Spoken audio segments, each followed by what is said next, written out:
Siamo giunti alla quinta corsa dall'Arcoveggio, ritirato Carabiniere Pell in questo confronto per soggetti di categoria GF sul miglio. Sono in 9 dietro l'autostart.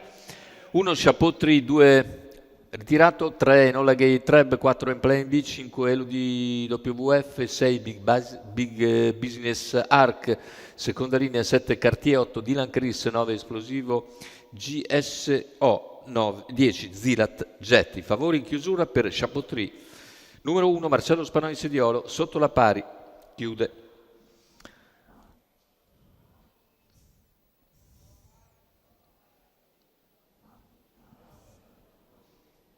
Macchina che lascia andare i concorrenti, veloce allo stacco in Plane B che conquista in breve il comando nei confronti di Chapeau Tree, mentre rimane all'esterno Enola Gay Trebi insieme a Elodie WF in terza ruota addirittura.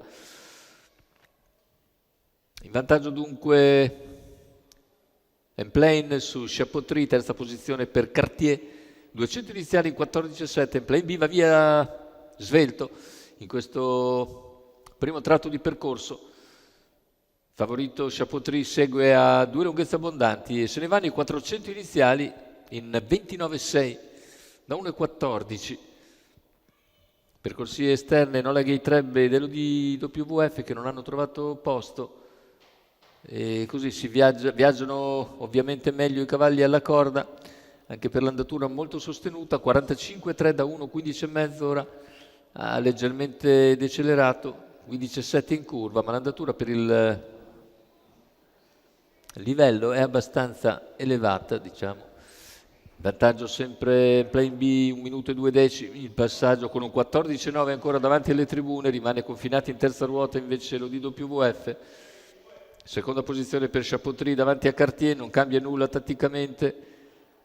In quarta rimane Dylan Chris, all'esterno nessuno ovviamente riesce a progredire.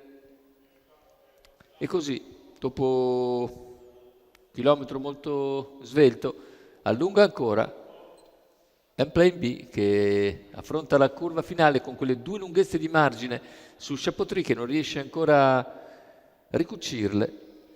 In terza posizione c'è Cartier, Plane B continua nella sua azione inavvicinabile, ingresso addirittura d'arrivo con 3 lunghezze di margine su Chapeau Tree che prova a ingambarsi nel finale. Chapeau trova un po' in difficoltà in Plane B. Plane B cerca la difesa sul palo, Plane B mantiene ancora un minimo di margine su Chapeau Tree, almeno questa è la nostra impressione. L'arrivo è piuttosto stretto, ma impressione che Plane B, pur calando nettamente, è entrato in addirittura con 3 lunghezze forse di vantaggio. Vedete il margine viene risucchiato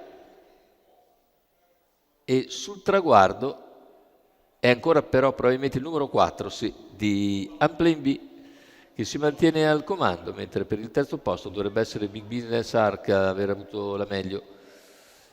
Successo dunque in percorso di testa per Plane B, Manuel Pistone che raddoppia così la vittoria ottenuta con Flame AD, questa volta per Mattia Ricci che a sua volta raddoppia dopo la vittoria di Creso Risai e TRGF.